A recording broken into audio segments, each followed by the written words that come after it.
realizei nesta manhã de terça-feira, 21 de setembro, um minicurso no 2º Congresso Nacional de Ciência e Educação, promovido pela Faculdade Católica do Rio Grande do Norte. E aqui, neste momento, quero compartilhar para você o miolo do papo que rolou nesta manhã. A temática desenvolvida tem tudo a ver com o objetivo deste canal, Gotas de Autonomia On-Life. Adoção de ferramentas e metodologias ativas on-life no ensino híbrido. A palavra on-life a gente já vem conversando aí. Esse evento de magnitude nacional está sendo realizado parte online e parte presencial.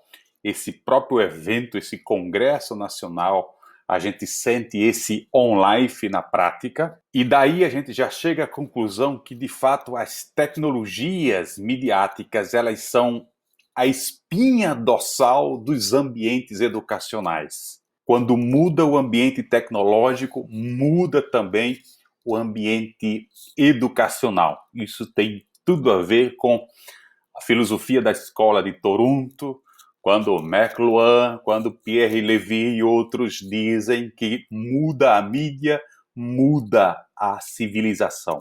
Aqui, mudando as plataformas ou as ambiências midiáticas, mudamos também as ambiências de ensino-aprendizagem. Por quê? Porque as tecnologias midiáticas são a espinha dorsal, não só das mediações educacionais, mas a espinha dorsal do ambiente de trabalho, de comunicação, de informação, de entretenimento. Eu penso que agora, com a experiência, a gente está sentindo o efeito de uma mídia, de uma tecnologia midiática. Eu penso que a própria pandemia nos leva a refletir sobre a influência, o impacto que tem, de fato, a tecnologia na cultura, nas relações, na sociedade como um todo. Isso estou sentindo, não a partir apenas da prática, um congresso realizado na modalidade online, mas a partir de evidências científicas, a partir das pesquisas que estou desenvolvendo agora no meu pós-doutorado. Vamos agora para o sumo da fala, do papo que tive nesta manhã no minicurso que tivemos como tema esse que está aqui na tela para vocês. Trabalhamos esses 3 objetivos nesta manhã. Primeiro, problematizar o porquê a educação híbrida online torna-se-á irreversível com a progressiva massificação de mídias ubíquas e descentralizadas. Veja a palavra aí, progressiva. Estamos avançando e, portanto, a tendência natural é a hibridização dos métodos e processos. Segundo objetivo, apresentar o papel das metodologias ativas na educação híbrida e correlacioná-las com o novo perfil do educador e educando da cultura online. E, por último, apresentar cases de ferramentas, plataformas digitais desenhadas para o uso de metodologias ativas no ensino híbrido. Esses slides foram disponíveis depois, porque eles estão cheios de links, de livros, de artigos científicos, e na última parte, dezenas de plataformas voltadas ou desenhadas para metodologias ativas com seus respectivos tutoriais, ou seja, você pode, inclusive, aprender a usar essas plataformas e aplicar nos seus estudos, seja você como professor ou você como estudante. As metodologias ativas são tão antigas quanto o ser humano no seu processo de aprendizagem, por isso recorremos lá à Grécia com Aristóteles. O que temos que aprender, aprendemos fazendo, portanto, fazer aqui é mão na massa, é metodologia ativa. Depois, o nosso John Dewey, o pensamento não existe isolado da ação. Depois fomos para o nosso Freire, ensinar não é transferir conhecimento, mas criar possibilidades, o próprio estudante dentro do seu mundo, a aprendizagem a partir do mundo do estudante, portanto, uma crítica direta à educação bancária do século XX, essa educação bancária que é filha ou cria da comunicação de massa, que eram os únicos meios que existiam. Veja o link que existe direto entre as mídias, as tecnologias midiáticas e os meios de aprendizagem. Depois, esse nosso professor da Universidade da Califórnia, um grande pesquisador no campo da teoria cognitiva da aprendizagem, quando ele diz que as conexões mentais são muito mais fortes quando um professor adiciona tato aos modelos verbais e visuais. Mais uma vez, aqui a importância de casar a aprendizagem com o mundo mão na massa. Casar mente e mão, coração, mente e mão, né? Mão na massa, eu diria mais do que mão na massa, corpo e alma na massa, integrar todo o ser humano no processo de ensino e aprendizagem. Fizemos algumas provocações iniciais, porque o tempo exige da gente isso, as mudanças que estão acontecendo são necessárias para a gente entender nossas reflexões no campo aqui da revolução educacional. A pergunta que a gente introduziu aqui foi: qual é o referencial de sociedade que fundamenta as nossas práticas pedagógicas, os nossos critérios avaliativos? O professor que está em sala de aula, né, lecionando, ele está sob o controle ou sob a formação de quais dessas sociedades que estão aí? Que são duas sociedades bem distintas. De um lado, no lado esquerdo, nós temos a sociedade que estivemos, né, e que, digamos, ainda estamos até agora, a sociedade da era industrial, a sociedade da comunicação de massa, a sociedade da linear, estável, da certeza, das verdades blindadas muitas vezes. E do outro lado nós temos aí a sociedade em rede, essa trabalhada pelo nosso Manuel Castel nos seus últimos livros, ou a sociedade Bunny, ou VUCA, essa sociedade não linear, incerta, incompreensível, frágil, volátil, complexa, né? Não entendemos bem qual será o formato, se é que vai haver uma forma de sociedade, porque nós estamos ensaiando os primeiros minutos da formação dessa sociedade, estamos ensaiando os primeiros minutos da revolução digital, por mais que a gente imagine que seja coisa lá do final do século passado, mas comparando com as revoluções midiáticas disruptivas na história, nós ainda estamos no berço, né, no início da revolução digital. Tendo clareza, portanto, dessa mudança disruptiva, essa mudança de época, mudança de sociedade, a gente partiu para algumas perguntas que vêm sendo feitas com relação à educação. Não são perguntas que nascem com a pandemia apenas acelera, são perguntas que já vinham sendo feitas há muito tempo. A gente pega, por exemplo, esta daqui, feita pela Unesco: como alfabetizar para futuros obscuros e complexos, para futuros como esse daqui do lado direito, esse tipo de sociedade.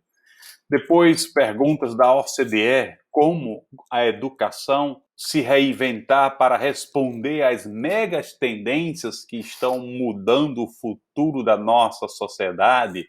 Pergunta feita em 2019. Depois focamos aqui nas 15 competências elencadas pelo Fórum Econômico Mundial no ano passado, no ano de 2020. Eram 10, agora são 15. E dentro das 15 a gente destacou algumas aqui direcionadas, linkadas diretamente com a temática nossa, que é a aprendizagem ativa. o pensamento crítico, o uso de tecnologias, design e programação, inteligência emocional, solução de problemas complexos, são competências que nós, professores, devemos primeiro desenvolver. E aí talvez esteja o desafio, né? Não só conhecer essas competências. Se nós, professores, queremos preparar o ser humano de amanhã, mas de um amanhã muito breve, que na verdade é o ser humano de hoje, veja aqui, de 2021 a 2025.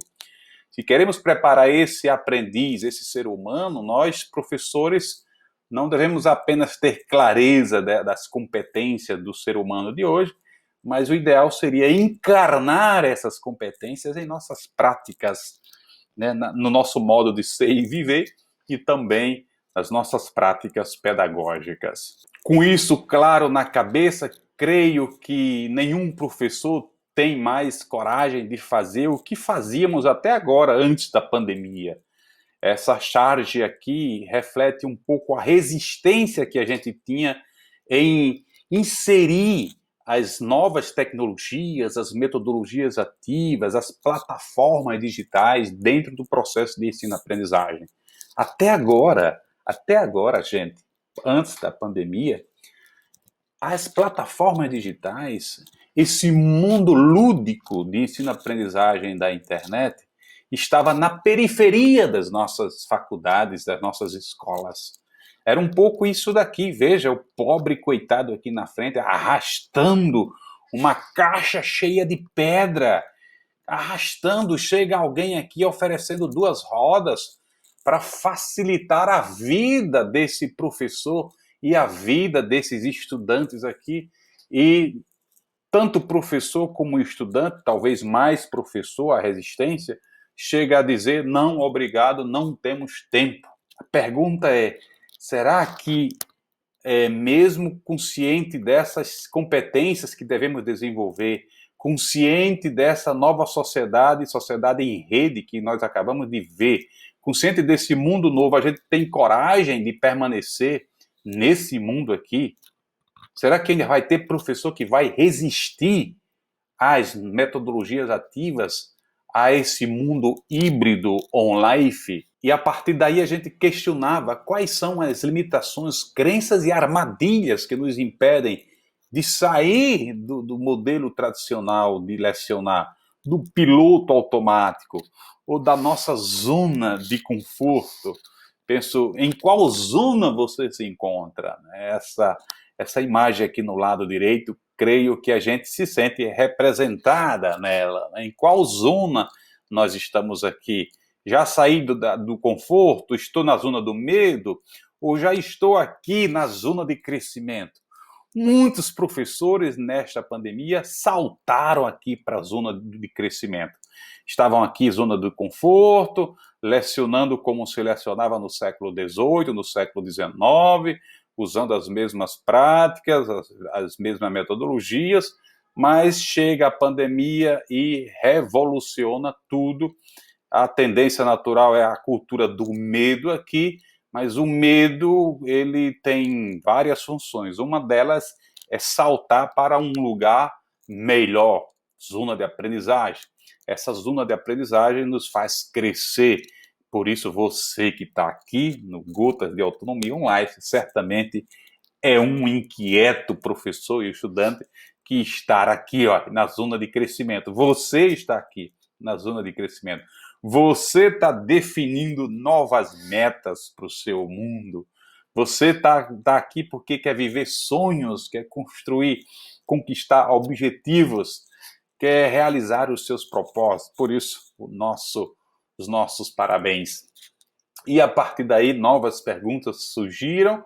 Não é? O que é que faço com as novas ferramentas digitais de ensino-aprendizagem que não conseguiria fazer com as ferramentas analógicas?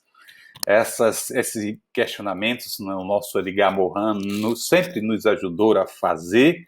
Ele nos ajudou não somente a entender a complexidade da vida, da sociedade, do mundo, com as suas evidências científicas, suas pesquisas, mas nos ajudou a destravar a não colocar remendo novo em roupa velha, não colocar novas tecnologias em mentalidades obsoletas ou em práticas arcaicas.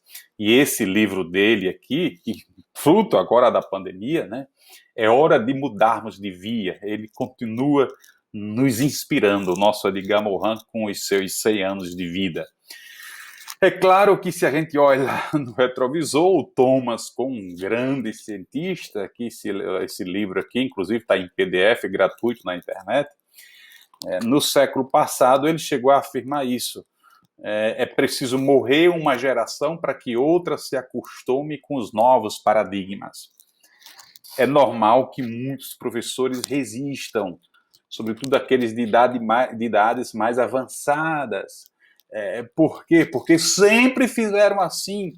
E agora não é justo, agora, à véspera de me aposentar, ter que mudar tudo.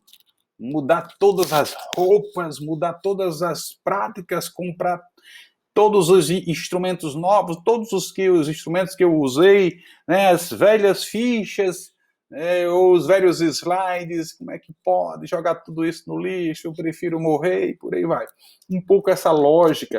É claro que quando Thomas Kuhn fez esse pensamento, essa afirmação, ele vivia em um mundo onde as mudanças eram lentas, de uma inovação tecnológica para outra. É diferente agora com o digital.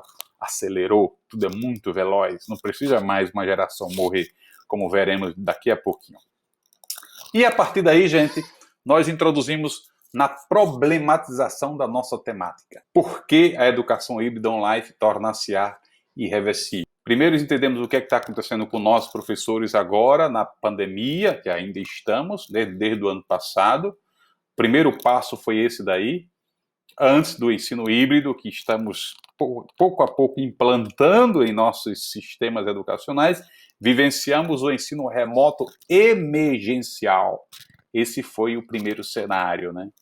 Por quê? Porque ninguém estava preparado. É emergencial, remoto, porque é uma realidade nova. Ninguém estudou para dar aula nessas novas modalidades online. A gente não sabia dar aula em Google Meet, a gente não sabia usar sala de aula no Classroom, a gente não sabia para estudar de forma lúdica com os nossos estudantes. Por isso, é emergencial. O segundo passo foi esse daí, o remoto intencional, né? Por quê? Porque começamos a nos preparar, começamos a estudar, começamos a pesquisar. No ano passado, eu realizei 2 cursos para os professores, dezenas de professores participaram de cursos comigo, porque nós queríamos aprender, como ainda estamos querendo aprender a lecionar e a viver hoje nesse mundo. Aprender para desenvolver novas competências digitais. Sem essas novas competências, nós sofremos muito nesses novos ambientes. Entender, dentro desse mundo digital, a missão nossa de professor, uma vez que cada estudante com um celular na mão já acessa diretamente, não só ao livro do professor, lembra o livro do professor? Acessa não somente ao livro do professor, mas acessa a todo o conhecimento, a todos os dados. Olha aqui, os dados todos estão já disponíveis aqui na internet. E a missão do professor é robustecer a autonomia do educando. Para quê? Para que ele possa transformar dados em propósito de vida, transformar dados em sabedoria, transformar dados em conhecimento, em ideias, para ele realizar, né, os seus objetivos. Ser curador de dados, papel do professor, ajudar o educando a escolher a melhor via para chegar aqui. Porque uma coisa é entrar no mundo dos dados, no mundo da internet. Outra coisa é transformar esses dados que estão aqui em um raciocínio lógico, com início, meio e fim, transformar em algo sábio, né? Sabedoria, vem de sabor, de saber discernir uma fake news de uma fonte mais verídica, né? Uma coisa correta de uma coisa errada e por aí. Ter noções claras, ter um pensamento crítico. e por aí vai. Claro que não somente preparar o estudante para esse mundo, mas a pergunta que a gente faz é: o professor está preparado para esse cenário online, digital? Como preparar o professor para lecionar com metodologias ativas dentro desse ambiente? Como nós, professores, devemos nos posicionar frente às inúmeras possibilidades de aplicar recursos lúdicos? Depois, por que migrar para a educação híbrida? Porque os próprios trabalhadores estão reivindicando um trabalho híbrido e a tendência é sempre crescer essa reivindicação. Veja aí os dados, né? 73% dos trabalhadores optam por trabalho híbrido. É uma pesquisa feita com 30 mil trabalhadores em 31 países, divulgada pelo Fórum Econômico Mundial. Esses dados estão aí nesse link que vocês podem curiar depois. Né? E atenção, esse desejo de entrar no mundo híbrido, online, vem dessas novas gerações, sobretudo da geração Z e Alfa. Eu penso que nós, professores, precisamos ter lucidez, clareza, ao entrar em sala de aula, tentar visualizar a evolução dessas gerações aqui. Né? Eu selecionei uma, duas, três, 5 gerações, a partir da década de 40 do século passado até chegar agora. E veja que essa geração aqui, 2010, é a geração que está estudando com a gente, basicamente. O miolo, né, dos estudantes estar aqui de 2010 para cá, ou parte aqui da geração Z para a geração alfa.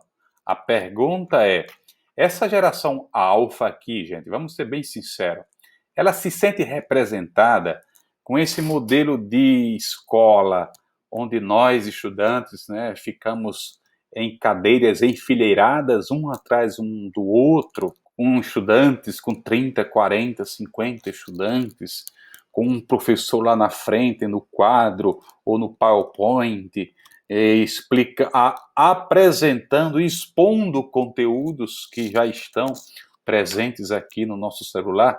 Será que essa geração... E olha, para saber como pensa essa geração, sabe o que é que eu devo fazer, você deve fazer?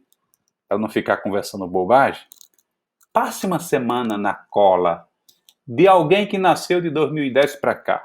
Portanto, passe uma semana na cola de um adolescente.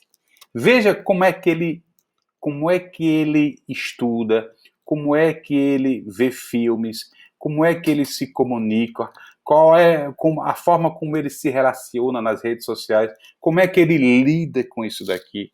E nós vamos perceber que há uma mudança tremenda, uma mudança de mentalidade tremenda entre a geração alfa, né, com a geração Z e muito maior ainda com a geração X. Eu estou aqui na geração X, olha aí, geração da TV, e eu penso que boa parte dos professores também se encontra aí. Então, vamos conviver. Certamente você tem sobrinho, ou você tem filho, ou você tem neto, né? Vocês talvez tenham mais oportunidade do que eu de conviver diariamente e sabem muito bem do que estou falando.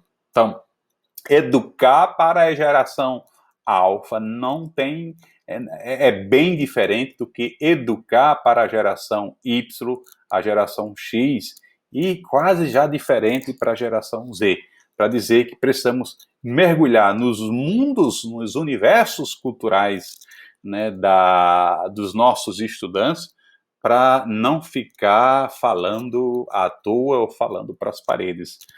Acelerando aqui, porque fizemos várias reflexões, retomamos aqui o nosso querido Floridi, quando faz uma comparação das novas mídias digitais com as revoluções no passado. Segundo ele, é um erro a gente imaginar que a revolução digital é semelhante à revolução do rádio e da TV do século passado. As mudanças são bem maiores. Depois ele chega a dizer que, de fato, o século XXI está começando agora com a pandemia, próprio como a Primeira Guerra Mundial inaugurou o século XX, e assim a pandemia lançou de verdade para o século XXI, quando ele percebe essa aceleração em todos os processos. Né? O Clay Shirky, que eu gosto sempre de recorrer a ele, é um professor da Universidade de Nova York, escreveu muito sobre essas revoluções digitais, e aqui o destaque que faço é para o uso que a gente faz de tecnologias digitais usando os mesmos paradigmas, né, analógicos. Não faz sentido. Portanto, mudanças tecnológicas pedem também mudanças mentais, sobretudo quando se trata de mudança tecnológica disruptiva como essa que a gente está passando agora. Fomos a outros autores, como Carlos Scolari, que é um espanhol. As estruturas básicas de nossa sociedade estão obsoletas há muito tempo, e eu penso que a pandemia veio revelar isso. Fomos para o nosso Castel, a gente não pode, para entender a revolução digital hoje, entender do ponto de vista filosófico, entender do ponto de vista da antropologia cognitiva. Na minha leitura, temos que entender McLuhan, temos que entender a escola de Toronto e os seus pensadores. Temos que ler Pierre Levy. Essa é a minha percepção. No mundo da sociologia da comunicação, temos que ler o Castel, Communication Power, Comunicação e Poder, uma das obras, além da trilogia, claro que a trilogia ali no final do século passado, mas agora, nos últimos tempos, outro livro clássico dele é Comunicação e Poder, para poder entender essa revolução em curso. Depois, essa cena aí, que para mim ela diz muito, eu acho que você, professores, nós, professores, sentimos isso. A gente cria uma ergonomia acadêmica, um espaço, uma estrutura acadêmica, e os estudantes vêm com o seu modo de estudar, de aprender diferente daquele nosso, portanto, percebemos uma dissonância cognitiva e pedagógica entre o design de ensino da escola e o design de aprendizagem dos nossos estudantes. Essa foto aqui, para mim, ela fala muito, daria para a gente rezar e refletir bastante sobre ela. Essa estrutura aí, essa interface, como diz Scolari, é obsoleta. Creio que a gente vai rever futuramente ou em breve isso daí. É claro que é um processo, não podemos mudar rapidamente as coisas. Essa metáfora já trabalhei num vídeo anterior. Nós estamos passando da educação líquida para a gasosa. Nós aprendemos em microaprendizagens, aprendemos com wikis, com gotas. A gente entra na internet e vai catando entre milhões de coisas aquilo que me interessa. A cena é como que a mamãe ali catando feijão para colocar no fogo, catando os carocinhos, as pedrinhas, as coisas que não vão somar ali na sopa do feijão, né? Então, escolhendo o que há de bom. E é o wiki, né? O wiki os nanoconteúdos, e ali nós vamos formando as moléculas para poder construir o nosso objeto de pesquisa. É um mundo diferente do líquido, que o líquido não era linear, mas pelo menos saía de um ponto A para um ponto B. A água, ela segue, né? Ela segue um percurso diferente do gasoso. Essa metáfora de Scolari, nesse último livro dele, um livro chamado Cultura Snack, publicado agora, este ano, ele aborda essa temática aí. Essa outra metáfora também é fantástica. A ambiência midiática define a ambiência de ensino-aprendizagem. Antes da internet, a ambiência midiática tinha paredes, tinha muros, tinha porteiro, tinha um bibliotecário com a chave lá controlando tudo. Com o digital, diluíram-se as paredes das universidades, das escolas. O acesso ao conhecimento está na rede, né? Por isso, aquilo que eu disse no início, né? As tecnologias midiáticas, elas são a coluna vertebral dos ambientes educacionais, porque são por meio delas que a gente aprende, que a gente se comunica, que a gente se informa, que a gente trabalha, enfim. Autores para fundamentar esse meu papo, nós temos para dar e vender, aqui cito somente alguns, sobretudo esse último aqui, esse Ecologia das Mídias desses autores, é um livro lançado este ano, foi no ano passado, né? Estou usando agora para o meu pós-doutorado, excelente para a gente compreender essas novas ecologias midiáticas, ou essas novas ambiências midiáticas, e a influência dela nos ambientes acadêmicos e não só, em vários outros ambientes. Estou trabalhando também essa figura na minha pesquisa. A pergunta aqui é em qual fase a gente se encontra, em qual fase a sua instituição acadêmica se encontra. Tomei como inspiração as topologias de rede de Paul Baran, que esteve ali no berço da invenção da internet, a rede centralizada, descentralizada e distribuída. A primeira fase, com a digitalização, praticamente continua o mesmo modelo centralizador de ensino-aprendizagem, estudante e espectador, conteúdo em plataformas centralizadas. A segunda fase, a Wazerização, acho que vocês sabem o que é Waze, vocês que viajam, ou o que é um GPS, a importância dele na vida da gente. Aqui o estudante interativo curte, comenta, participa de fóruns, compartilha conteúdo em redes descentralizadas. E a terceira fase, que se realizará a médio e longo prazo, eu não consigo ainda visualizar, vou ser bem sincero, instituições acadêmicas dentro desse... Claro, vai lá que poucas, mas no geral a gente se encontra ali entre a primeira fase e a passagem da primeira fase para a segunda fase, porque nessa terceira fase IA, ou seja, inteligência artificial e blockchain, auxilia na personalização da aprendizagem. Estudante, protagonista, autônomo. Aqui vai ser uma revolução. Ou seja, aqui não vamos mudar apenas as tecnologias, mas vamos mudar os métodos e processos, vamos mudar as estruturas acadêmicas, as estruturas físicas. Portanto, é uma revolução muito grande, né, que vai acontecer. Mais uma vez, olha o que é o impacto de uma nova mídia nos nossos ambientes acadêmicos, mídia de massa, pede uma educação de massa, porque aqui um único meio dentro da nossa casa para todos. É diferente hoje. Se sua casa tem 6 filhos, cada filho vai estar assistindo um canal diferente, ou uma mídia social diferente, um conteúdo diferente, um programa diferente, né? E até se for televisão, ter mais de uma televisão na casa, em cada televisão, cada um vai estar vendo aquilo que lhe interessa e por aí vai.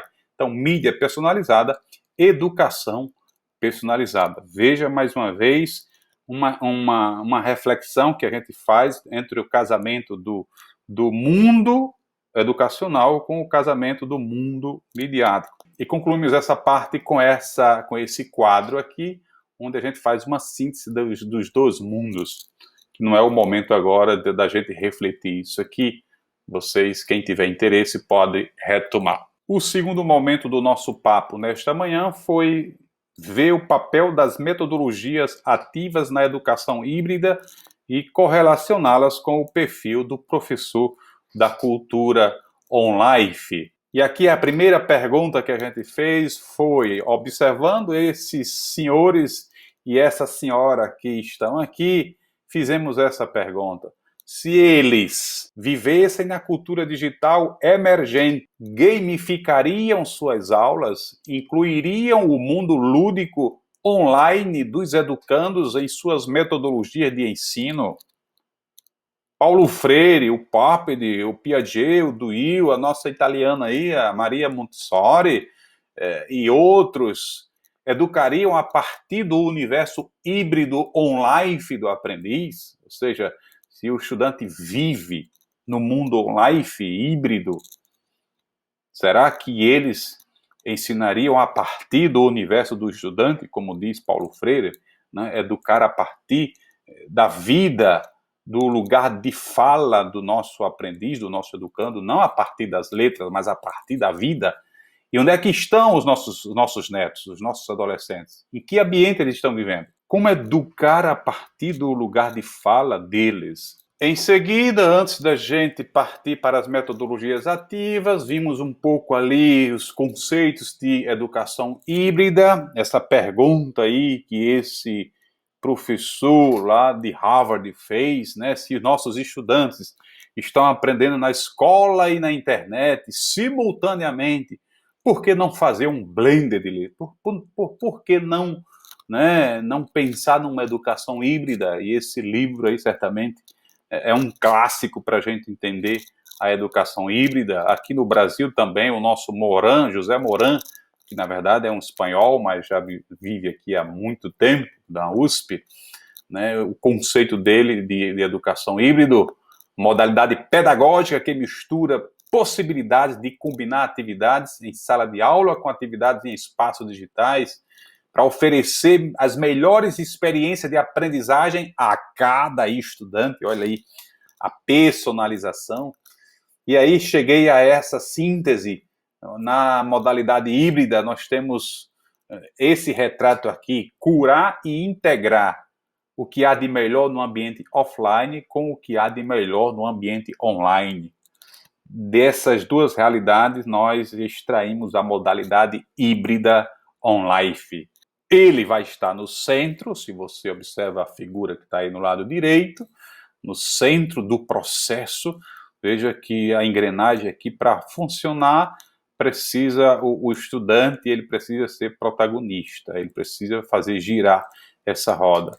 Então, tem muitas variantes aqui que a gente poderia estudar. Depois, metodologias ativas são pedagogias ativas, participativas, mão na massa, como a gente vê na figura. Isso não significa deletar aulas expositivas, mas transformá-las em salas, em aulas significativas, envolventes. Uau, né? Aquele uau dos nossos estudantes, né? Que aula fabulosa, interativa, aprendemos bastante porque a aula foi gostosa e por aí vai. Essa ponte aí, a ponte é próprio, são as metodologias ativas, o que fazer para que realmente o ensino se transforme em aprendizagem. A gente sabe que existe e como existe ensino sem aprendizagem. Por isso, se a gente utiliza metodologias ativas, nós podemos aumentar o índice ou o percentual de aprendizagem dos nossos estudantes. Veja aí, galera, a pirâmide do aprendizado. Método de aprendizado ativo. Olha aqui o que acontece. Olha o percentual aqui como sobe. Esse aqui também foi um estudo feito na segunda metade do século passado. Muito interessante observar. E o Paulo Tomazinho, que escreveu um livro Didática Assimétrica, você pode acessar o livro clicando aqui, ele diz que aprendemos quando conversamos, fazemos e ensinamos, e aprendemos por associação, emoção e repetição. Tem toda uma literatura dessas terminologias aqui. Portanto, a neurociência está ajudando muito a gente a pensar as nossas práticas pedagógicas. Há dezenas de metodologias ativas, né? Destaquei aqui apenas 8 delas, mas tem dezenas, vocês podem curiar na internet.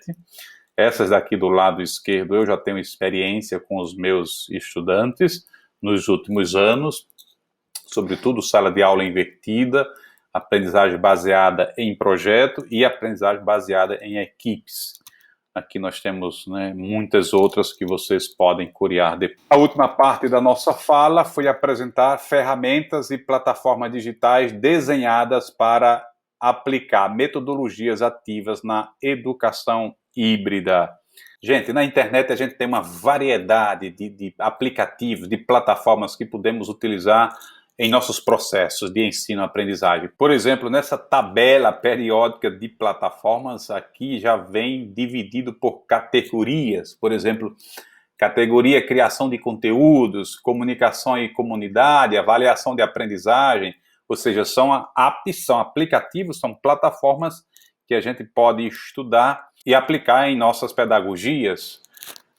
Eu apresentei, por exemplo, dei destaque nesta manhã para as ferramentas do Google Education, porque elas são, entre aspas, gratuitas. Basta a gente criar uma conta no Gmail para poder ter acesso a essas plataformas, né, para gerenciar a sala de aula, para se comunicar com os estudantes e professores, para gerenciar tarefas, para explorar a criatividade, para colaborar de qualquer lugar.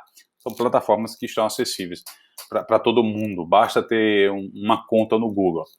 E concluí com dezenas de tutoriais, né? Todos esses aqui são tutoriais que eu fiz, digamos, uma curadoria das principais plataformas, ferramentas que podem ser utilizadas em nossas aulas. Tem muitos aqui, eu não vou passar todos. No final aqui tem uma bibliografia, esses livros aqui são gratuitos, basta clicar sobre eles para poder acessar.